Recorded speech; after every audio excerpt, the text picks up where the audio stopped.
Marcus Chun had not slept well in 3 years. Not since his wife Elena died and left him alone with their little daughter, Lily. They lived on a small farm in Montana, far from the busy cities.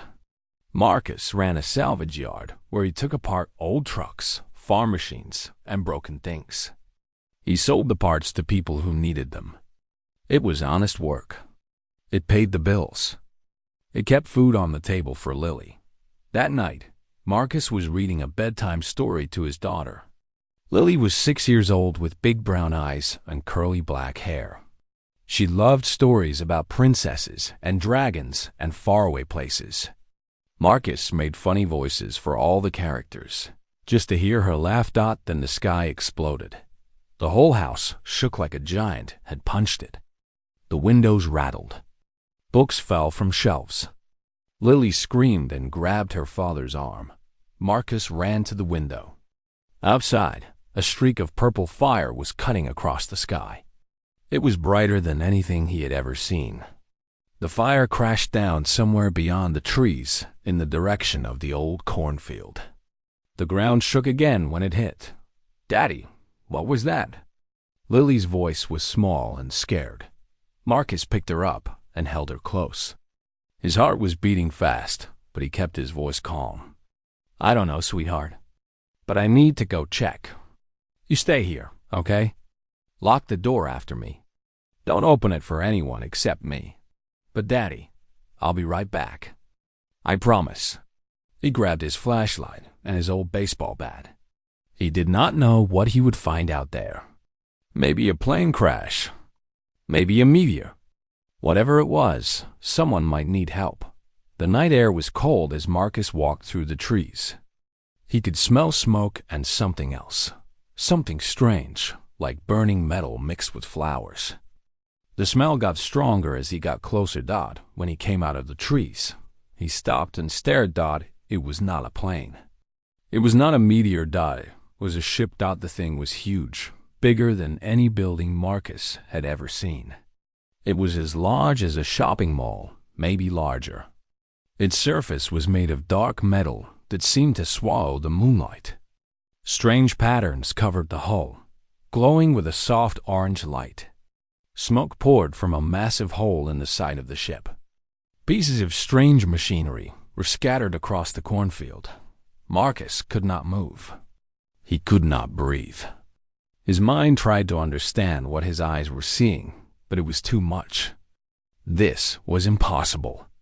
This was something from movies and books, not real life. Then he saw her. A figure stood in front of the wrecked ship. At first, Marcus thought it was a woman. But as he got closer, he realized how wrong he was. She was 12 feet tall. Her skin was black like polished stone, smooth and shining in the faint glow from the ship. She had 4 arms, 2 on each side. Her eyes were the strangest part. They burned with inner light, like tiny stars trapped inside her skull. She wore robes made of something that looked like liquid light, flowing and shifting around her body. Jewelry floated around her, spinning slowly, never touching her skin. She was beautiful. She was terrifying. She was clearly not human. And she was hurt. The alien woman took 1 step forward, then collapsed to the ground. Marcus did not think. He just moved. His legs carried him forward before his brain could tell him to run away. 20 years of fixing broken things had taught him one simple rule. When something is hurt, you help it. When something is broken, you fix it. It did not matter if it was a truck or a tractor or a creature from another world. He dropped to his knees beside her. Up close, he could see wounds on her body, places where her strange robes were torn and burned. Some kind of dark liquid leaked from the wounds. He hoped it was not blood, but he knew it probably was. "Hey," he said softly. "Can you hear me?" Her eyes opened. Those burning star eyes looked directly at him. Marcus felt like she was seeing through him, seeing everything he was and everything he would ever be. Then she spoke. Her mouth did not move. The words appeared directly in his mind, like thoughts that were not his own. It was the strangest feeling Marcus had ever experienced. The dampening core. It is fractured. My vessel is dying. A voice in his head was weak, tired, full of pain. Marcus looked at the massive ship, smoke still pouring from its wounds. He looked back at the alien woman lying in the dirt of his cornfield. He was just a simple mechanic. He fixed tractors and trucks. He knew nothing about spaceships or aliens or dampening cores, but she needed help. And there was no one else. "Show me," he said. The alien woman stared at him for a long moment. Something like surprise flickered in her burning eyes. Perhaps she had expected him to run. Perhaps she had expected him to attack her. Perhaps she had expected anything except this small, soft creature offering to help. "You would help me?" The words in his mind sounded confused. "You do not know me. You do not know what I am. I could be dangerous. I could destroy everything you love. Are you going to?" "No. Then let's get you fixed up." Marcus stood and offered his hand. "Can you walk?" "We need to get inside the ship and see what's broken." The alien woman took his hand. Her grip was gentle, careful, like she was afraid of breaking him. With his help, she rose to her feet, towering over him like a giant. "I am called." She paused, and Marcus felt a complex series of sounds and images flood his mind. It was her name, but it was too complicated for his human brain to hold. "In your language, it might translate to Vessel of Eternal Starlight." "That's a mouthful," Marcus said. "Mind if I call you V's?" Another flicker of surprise in those star-bright eyes. Then something else. Something that might have been amusement. "V's, yes, that is acceptable." "Good, I'm Marcus. Now let's go see about that dampening core." Together, the simple human mechanic and the wounded alien walked toward the smoking ship. Above them, the stars watched in silence. Somewhere in the farmhouse, little Lily waited by the locked door, clutching her stuffed rabbit and wondering what her daddy had found. None of them knew that this night would change everything. None of them knew that this moment would echo across galaxies and reshape the fate of countless worlds dotted with one tired man, one crash ship, and one simple choice: to help someone in need. For 3 weeks, Marcus worked on the alien ship. Every morning, he woke before the sun rose. He made breakfast for Lily, walked her to the school bus, and then went straight to the crashed vessel in the cornfield. He worked until it was time to pick Lily up. Then he made dinner, helped with homework, read bedtime stories, and waited for his daughter to fall asleep. After that, he went back to the ship and worked some more, often until 2 or 3 in the morning. He was tired. He was confused. He had no idea what he was doing, but he refused to give up. Ves was too weak to do much in those first days. The crash had hurt her badly. She spent most of her time resting in a strange bed made of floating light inside the ship. But she could still speak into his mind, guiding him, explaining things as best she could. The problem was that her explanations made no sense. "Okay, so this tube here," Marcus said on the 4th day, pointing at a twisted piece of equipment that glowed faintly purple. "You're telling me it carries quantum-stabilized plasma through a dimensional fold?" "Yes. The plasma must remain in superposition while traveling through compressed spacetime. Otherwise, the dampening core cannot regulate the ship's reality anchor." Marcus stared at her. "I understood maybe 3 words of that." "Which words?" "The while and cannot." V's made a sound in his mind that might have been a sigh. "Perhaps this is hopeless. Your species has not yet developed the mathematics to understand even basic stellar engineering. You cannot possibly hold on." Marcus held up a hand. "Let me ask you something. This tube, does it carry something from one place to another?" "In the simplest terms, yes." "And the stuff inside, it needs to stay at a certain temperature or pressure or whatever while it moves?" "That is." A crude but acceptable description. So it's a conduit. Like a pipe. Marcus nodded slowly. And this thing at the end, the dampening core. It takes what comes through the pipe and uses it to do something important. It stabilizes our position in reality itself. Without it, the ship would phase into multiple dimensions simultaneously, and so it's a regulator, like a carburetor, or a voltage regulator. Marcus was smiling now. Lady, I don't need to understand the fancy words. A pipe is a pipe. A regulator is a regulator. Show me what connects to what, and I'll figure out the rest. V's watched him with those burning star eyes. He could feel her doubt, her disbelief. But he could also feel something else. Curiosity. Very well, Marcus Chen, show me what a human can do. He showed her. Marcus could not rebuild the alien technology with alien materials. Most of what V's needed simply did not exist on Earth. The ship's self-repair systems were damaged, unable to create new parts. By all logic, the repair was impossible. Marcus did not believe in impossible. He spent hours studying the broken systems, tracing connections, understanding how things fit together. He could not read the alien writing or understand the alien science, but he could see patterns. He could see how energy flowed from one place to another. He could see what was broken and imagine what it should look like when fixed. Then he got creative. The main plasma conduit was cracked beyond repair. So Marcus built a new one using copper pipe from his salvage yard, welded together with pieces from an old tractor. He wrapped it in insulation made from ceramic tiles he had pulled from a junked kill. It was ugly. It was crude. V said it should not work. It worked. The dampening core needed a new containment vessel. The original was made of some kind of crystal that had shattered in the crash. Marcus spent 2 days thinking about it.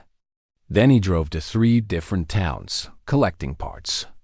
He came back with a modified pressure cooker, reinforced with tungsten plates from old drilling equipment. He added cooling coils made from refrigerator parts. VS told him it was scientifically ridiculous. It worked anyway. Day after day, Marcus performed miracles with junk. He replaced burned-out circuits with rewired computer parts from the 1990s. He patched hull breaches with sheets of aluminum, bolted over layers of truck tires. He fixed a navigation system using parts from an old GPS unit and a broken smartphone. This is impossible, V said on the 15th day. She was stronger now, able to walk around the ship, watching Marcus work. These materials are primitive. They lack the necessary quantum-stable matrices. They should fail instantly under the energy loads required. Marcus shrugged, wiping grease from his hands. Maybe they don't know they're supposed to fail. During those 3 weeks, Lily became part of the routine. At first, Marcus tried to keep her away from V's. He was afraid the alien might scare his daughter. He was afraid of many things, that he should not have worried. The first time Lily saw V's, she stood very still for a long moment. V's towered over her, 12 feet of black stone skin and burning eyes and floating jewelry. Any normal child would have screamed. Any normal child would have run. Lily walked right up to her and said, "You're really pretty, like a princess from space. Do you like butterflies?" From that moment on, Lily followed V's everywhere. She asked 1,000 questions. Where are you from? How old are you? Do you have a mommy? What do you eat? Can you fly? Do you have pets? What are the stars like up close? V's answered every single question. Marcus watched them together during lunch breaks. The ancient alien being and the 6-year-old human girl sitting in the shadow of the wrecked ship, talking about butterflies and stars and everything in between. Lily drew pictures for V's, crayon drawings of flowers and houses and stick figures holding hands. V's kept every single one. Your offspring is remarkable, V's told Marcus one evening. Lily had fallen asleep in the ship. curled up on a pile of soft alien blankets. She's my whole world. Marcus looked at his sleeping daughter. His eyes were soft with love and something like sadness. Everything I do for her. She's all I have left.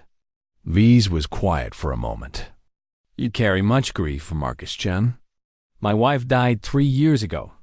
Cancer. He did not look at V's. Elena was the strong one, the smart one.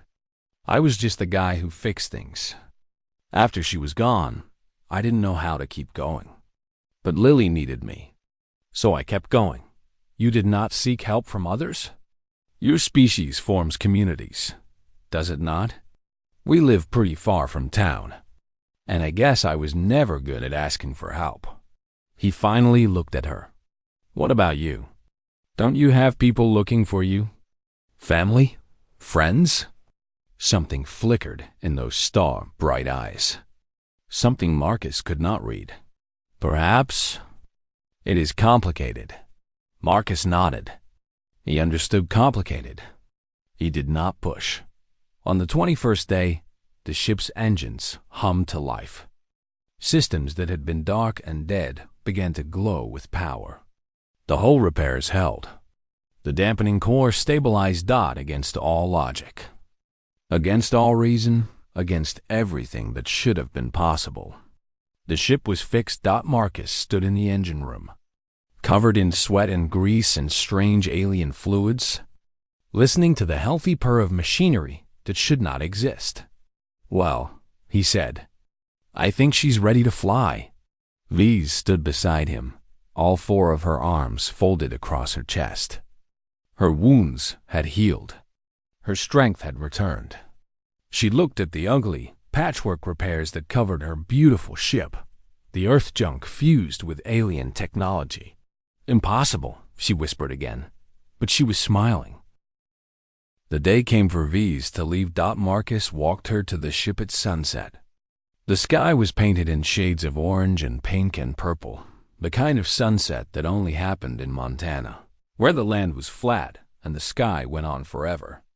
Lily walked between them, holding her father's hand with one hand and reaching up to hold one of V's hands with the other. The ship looked strange sitting in the ruined cornfield. 3 weeks ago, it had been a smoking wreck. Now it hummed with quiet power. The repairs were ugly, yes. Patches of earth metal stood out against the smooth alien hull. But it was alive again. It could fly. So, Marcus said when they reached the ship. He put his hands in his pockets and looked at the ground. He had never been good at goodbyes. I guess this is it. V's looked down at him. In the fading sunlight, her black stone skin seemed to glow with inner warmth. Her forearms hung at her sides. Her star-bright eyes were softer than he had ever seen them. Marcus-chan, she said. She was speaking out loud now, her voice deep and musical. She had learned to do that over the past week. She said it felt more polite. I do not know how to thank you for what you have done. You don't have to thank me. You saved my life. You were hurt. I helped. That's just what people do. Marcus shrugged. Or what they should do anyway. Vij reached into her robes and pulled out a small object. It was made of crystal, about the size of a coin, and it glowed with soft blue light. This is a communication beacon. If you ever need anything, if you or your daughter are ever in danger, activate this. I will come. Marcus looked at the beacon. He could feel the power inside it, even without understanding what it was. He shook his head. Keep it. I don't need payment. This is not payment. This is. V's paused, searching for the right word. This is what friends do. Or so I am learning. We're friends now. Are we not? Marcus smiled. It was a real smile, the kind he had not worn very often since Elena died. Yeah, I guess we are. Lily tugged on V's hand. Do you have to go? V's knelt down so she was closer to Lily's height. Even kneeling, she was still much taller than the little girl. I must return to my home, little one. There are duties I cannot ignore. Will you come back and visit? V's hesitated. I do not know. My home is very far away. How far? Farther than you can imagine. Lily thought about this. Then she reached into her pocket and pulled out a folded piece of paper. I made this for you, so you don't forget us. V's unfolded the paper. It was a crayon drawing. 3 figures stood in front of a house. A tall stick figure with 4 arms and star-shaped eyes, a medium stick figure with brown hair, and a small stick figure with curly black hair. Above them, Lily had drawn a yellow sun and the word friends in wobbly letters. Something changed in V's eyes. The ancient being who had seen stars born and die, who had witnessed civilizations rise and fall, looked at a child's crayon drawing, and something inside her shifted. I will never forget you, she said. Her voice was thick with emotion. Either of you. She stood and looked at Marcus one more time. Then she did something unexpected. She bowed to him, a deep formal bow, the kind that royalty might give to an equal. Marcus Chun, in all my long life, I have never met anyone like you. You have taught me something I thought I had forgotten. What's that? That kindness does not require a reason. That help does not require reward. She straightened. Your species is young. Your lives are short. Your technology is primitive. And yet, you may be the most remarkable beings I have ever encountered. Marcus did not know what to say to that, so he just offered his hand. Take care of yourself, V's, wherever you're going. She took his hand. Her grip was gentle, careful, warm. Goodbye, Marcus-chan. Goodbye, little Lily. I will carry you with me always. Then she walked up the ramp into her ship. The door closed behind her. A moment later, the engines roared to life, louder than thunder. The ship rose slowly at first, then faster and faster, until it was just a dot of light climbing toward the stars. Marcus and Lily stood in the ruined cornfield and watched until the light disappeared. I miss her already, Lily said. Me too, sweetheart. Marcus picked up his daughter and held her close. Me too. They walked back to the farmhouse as night fell around them. They did not know that they would never see V's again. They did not know that she had left a communication beacon hidden in Marcus's truck, slipped there when he was not looking. They did not know many things. They did not know that the alien they called V's was actually Caliph's sundering star, first throne of the Kai-Veth, eternal dominion dot. They did not know that she ruled an empire that stretched across 47 galaxies. They did not know that she commanded fleets of trillions of ships, armies without number, weapons that could crack planets like eggs. They did not know that she was so wealthy that entire star systems served as her personal treasury, so powerful that her word was law for countless, billions of beings. They did not know that her crash on Earth had not been an accident.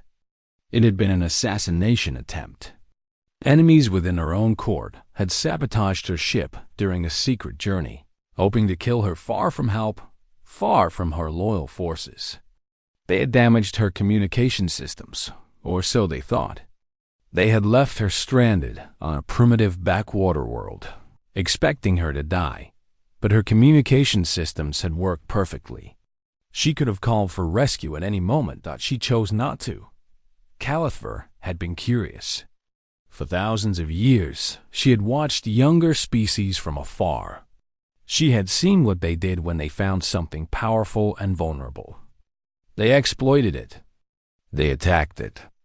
They feared it and tried to destroy it. This was the way of the universe. The strong survived. The weak served or died. She had wanted to see what humans would do. She had expected violence. She had expected fear. She had expected greed or worship or hatred. She had not expected Marcus Chun. She had not expected a tired, grieving man who looked at a wounded alien and saw only someone who needed help. She had not expected rough hands that worked gentle miracles, fixing her ship with junk and stubbornness and pure human ingenuity. She had not expected him to refuse payment, refuse reward, refuse even to ask questions about who she really was. She had not expected Lily. She had not expected Butterfly. Drawings and endless questions and a small hand reaching up to hold hers. Without fear, she had not expected to feel something she thought she had lost long ago. Hope. As her ship carried her back toward her empire, back toward the plots and politics and endless weight of power, Kellifer's sundering star looked at a crayon drawing of three friends standing under a yellow sun. As she made a decision, she would not forget. She would not let this kindness go unrewarded, even if the humans wanted no reward. She would protect them, watch over them, remember them, and someday, when the time was right, she would return. The stars streaked past her window as she traveled faster than light, crossing distances that would take human ships thousands of years. Behind her, on a small blue planet in an unremarkable solar system, a man and his daughter went about their lives, never knowing that they had touched the heart of the most powerful being in 47 galaxies, never knowing that they had changed everything. 5 years passed. Marcus's salvage yard grew slowly but steadily. Word spread that the quiet mechanic in Montana could fix anything. People drove from 3 states away to bring him their broken machines. He never turned anyone away. He never overcharged. He built a good reputation and a modest living. Lily grew too. She was 11 now, tall for her age, with her mother's quick mind and her father's stubborn heart. She loved science and math and reading books about space. Sometimes at night, she and Marcus would sit on the porch and look at the stars, wondering which one V's had come from. They never told anyone about the alien. Who would believe them? The cornfield had grown back. The scorch marks had faded. There was no evidence that anything unusual had ever happened. Sometimes Marcus wondered if it had all been a dream. Then he would find the communication beacon in his truck, the one V's had hidden there, and he would know it was real. He never activated it. He figured V's had her own life, her own problems. She did not need a small-town mechanic bothering her. On a Tuesday afternoon in October, the sky filled with ships. Marcus was under a pickup truck, replacing a transmission when the light changed. It went from bright afternoon to dim twilight in an instant. He rolled out from under the truck and looked up. His heart stopped. The sky was gone. In its place was metal. Hundreds of ships, maybe thousands, each 1 mile long. They hung in the air like mountains floating on nothing. Their shadows covered the entire valley, the entire county, maybe the entire state. They were so big that Marcus's mind could not fully understand what he was seeing. The largest ship was in the center. It made the others look like toys. Its hull was black and gold, covered in patterns that glowed with fierce light. It looked like a palace, like a cathedral, like the castle of a god. Lily came running from the house. "Daddy, Daddy, what's happening?" Marcus grabbed her hand. His instincts screamed at him to run, to hide, to protect his daughter. But where could he run? Where could he hide from something that filled the sky? Before he could decide, light engulfed them. It was not painful. It was warm, actually, like standing in summer sunshine. But it pulled at them, lifted them, carried them up and up through the light until they could not see the ground anymore. When the light faded, they were somewhere else. The room was impossible. The walls were made of crystal that showed galaxies spinning slowly, stars being born and dying, nebulae painting colors across the void. The floor was solid but seemed to be made of captured starlight. The ceiling was so high that it disappeared into darkness far above. Hundreds of beings filled the room. They were all different, all alien, all strange. Some were tall and thin like walking trees. Some were short and wide like boulders with faces. Some floated in the air. Some had too many eyes, or too many arms, or no arms at all. They wore robes and armor, and things that Marcus had no words for. They were all looking at him and Lily. The beings parted, creating a path through the crowd. At the end of the path was a throne made of living darkness, shadows moving and swirling within it. The throne was huge, built for someone much larger than a human. Someone sat on the throne. She was 12 feet tall with skin, like polished obsidian, and 4 arms. But this was not the V's that Marcus remembered. This being wore armor forged from metal that seemed to burn with cold fire. Weapons hung at her sides, weapons that hummed with terrible power. A crown of floating light orbited her head. Her eyes blazed like supernovas. Cold and terrible, an ancient dot around her stood guards and advisors and nobles, all of them radiating power and danger. They looked at Marcus and Lily like someone might look at insects that had crawled into their home. These? One of the nobles stepped forward. It was made of crystal and sharp angles, and its voice dripped with contempt. These are the creatures you delay the great conclave for First Throne. These primitive vermin from an unremarkable world. The crystal noble laughed, and the sound was like glass breaking. Execute them and be done with it. We have an empire to govern. Lily pressed closer to Marcus. He could feel her trembling. He put his arm around her and stood straight, facing the throne, facing the terrible being who sat upon it. Silence. The word was quiet. It was not shouted or screamed, but reality itself seemed to flinch when it was spoken. The crystal noble stumbled backward as if struck. Every being in the room went perfectly still. Caliph's sundering star rose from her throne. She descended the steps, each one taller than Marcus. She walked through the parted crowd, past the frozen nobles, past the trembling advisors. She stopped in front of Marcus and Lily. Then, to the shock of everyone watching, the ruler of 47 galaxies knelt, Marcus Chun. Her voice was clear and strong and carried to every corner of the vast room. Marcus realized that billions of beings across the empire were watching through holographic broadcasts. This moment was being seen by more eyes than he could imagine. 5 cycles ago, you saved my life.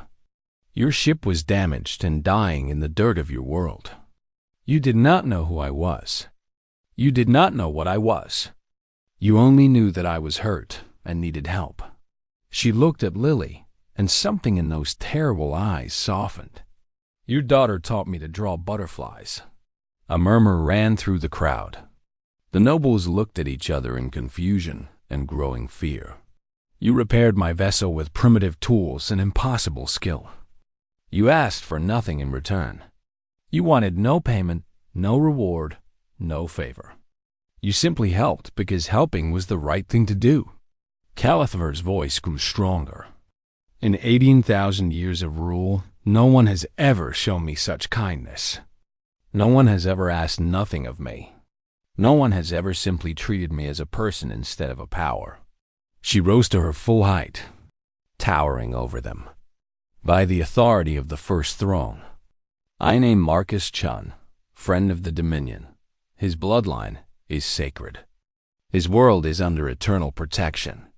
Any being in any galaxy who harms him or his descendants will answer to me personally. She looked at the assembled nobles. Her smile was beautiful and terrible, full of ancient power and the promise of destruction. Does anyone object? The crystal noble who had spoken before fell to his knees, trembling so hard that his edges seemed to blur. First Throne, I did not know. I could not have known. You saw small creatures from a young world, and you assumed they were worthless. You saw what you expected to see, instead of what was truly there. Caliph's voice was cold.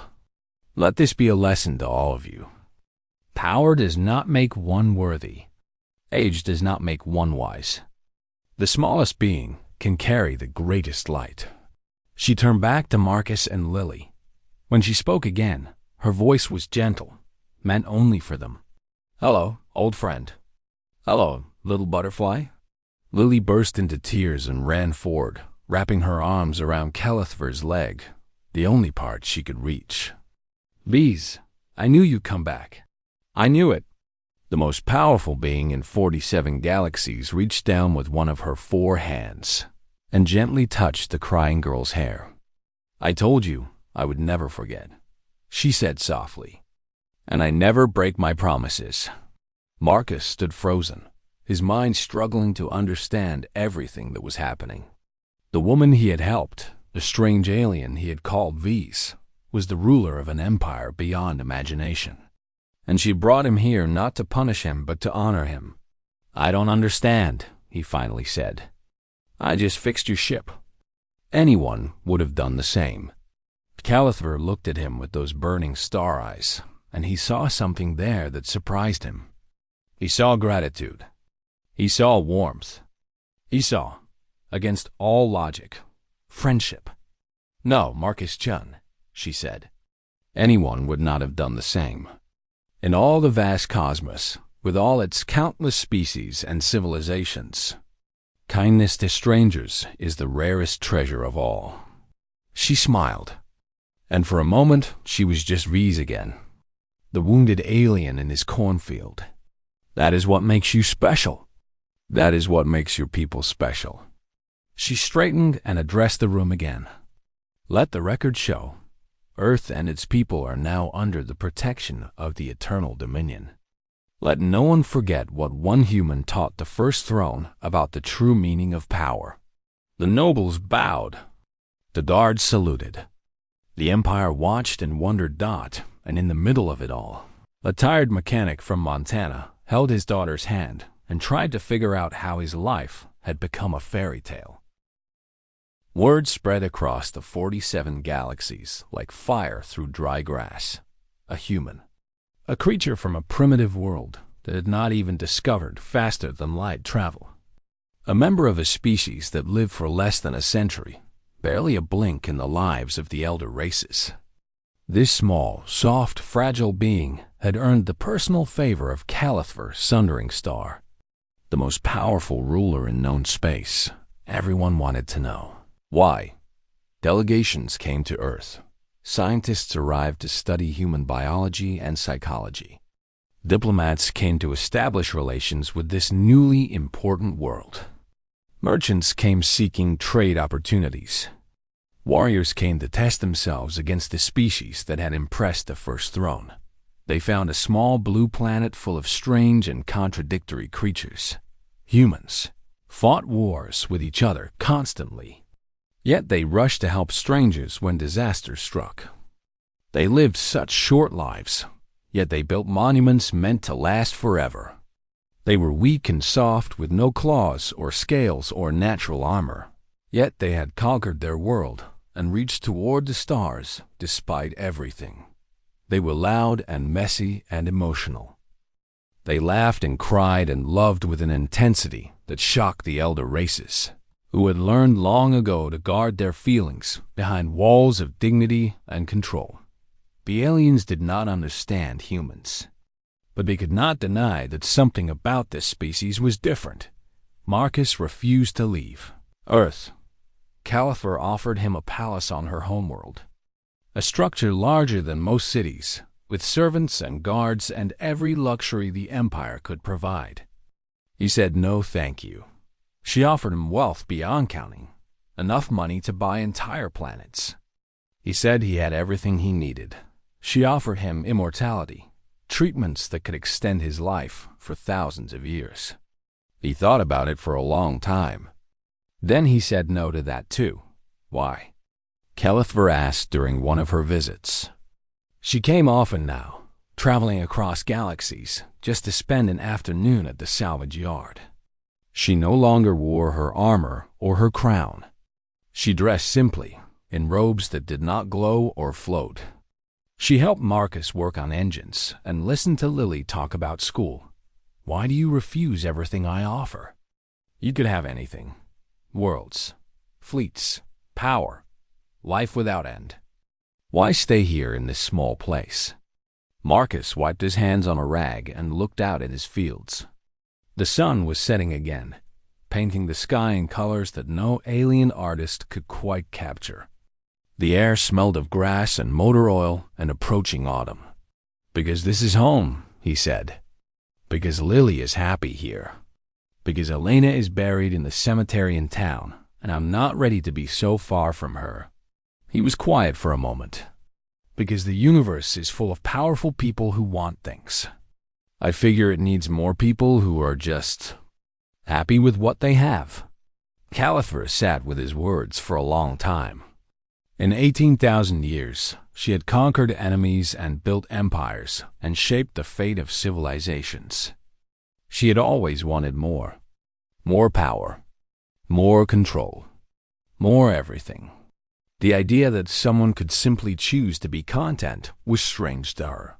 But watching Marcus Chun, watching him work on his trucks and love his daughter and tend his small piece of land, she began to understand. "Your species," she finally said, "should have been nothing. You are young. Your lives are short. Your bodies are weak. Your technology is primitive. By every measure that matters to the elder races, you should be beneath notice." She looked at him with those ancient star-bright eyes. "Instead, you may be the most dangerous thing in the cosmos." Marcus laughed. "Dangerous, me? Not dangerous in the way you think. Not dangerous with weapons or armies." Califer shook her head. "You are dangerous because you make us feel. You make us remember. My kind has existed for millions of years. We have seen everything, done everything. We grew cold and efficient and perfect. We forgot how to hope. We forgot how to care. We forgot that power without purpose is meaningless." She reached out and touched his shoulder with one of her 4 hands. Her touch was gentle, careful, warm. "You taught me that perfection is not the same as goodness. That strength without kindness is just another form of weakness. You reminded me why I became first throne in the first place. Not for power. Not for glory. For the chance to protect people. For the chance to make things better." Marcus looked uncomfortable with all this praise. He was just a mechanic. He fixed things. He was not special, but maybe that was the point. "I didn't do anything special," he said. "I just helped someone who needed help. Anyone would have done the same. No." Califer's voice was firm. "Anyone would not. That is what you do not understand. That is what makes humans so remarkable. You think kindness is normal. You think helping strangers is just what people do. In all my long life, I have never met another species that thought this way." She smiled. And for a moment, she was just V's again. "You changed me. Marcus Chun. And through me, you will change the galaxy." She was right in the years that followed. The Kaiveth Eternal Dominion began to change. Califer, inspired by a simple mechanic from a backwater world, reformed her empire. Conquered species were given freedoms they had never known. Younger civilizations were helped instead of subjugated. The vast war fleets were turned toward exploration and protection instead of conquest. It was not easy. Many of the elder nobles resisted. There were plots and rebellions and attempts on Califer's life. But she had faced worse, and she had something now that she had lacked before, a reason to fight. Beyond mere power, she had hope. Historians would later argue about the causes of the Great Reformation. Some pointed to political pressures. Some blamed economic factors. A few suggested divine intervention or natural cycles of empire. None of them knew the truth. None of them knew that it all began with a crashed ship in a Montana cornfield. None of them knew about a tired widower who worked through the night to help a stranger. None of them knew about a little girl who drew butterflies in crayon and gave them to a god. That was the thing about humans. They never understood their own importance. They did small kindnesses without thinking, never realizing that those kindnesses could echo across stars and centuries. They loved fiercely, forgave easily, and hoped against all evidence that things could get better. They were short-lived and fragile and often foolish. But they carried something that the elder races had lost: the ability to care about others simply because caring was right. Marcus Chun died at the age of 73, peacefully in his own bed, surrounded by his daughter and grandchildren. Califer was there too, holding his hand as he slipped away. "Thank you," she whispered to him at the end. "Thank you for everything." He smiled, the same tired smile he had worn when she first met him, covered in mud in a wrecked cornfield. "Just remember what I taught you, V's. Help people.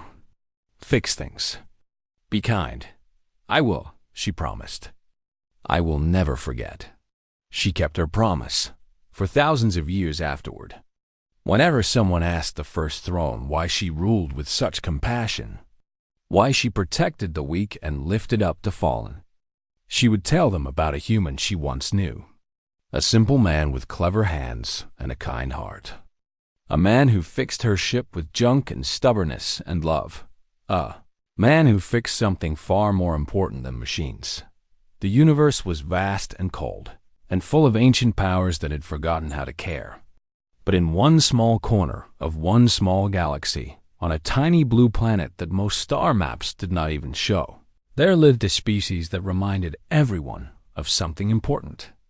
Kindness matters. Compassion matters. The smallest act of love can change everything. That was humanity's gift to the stars.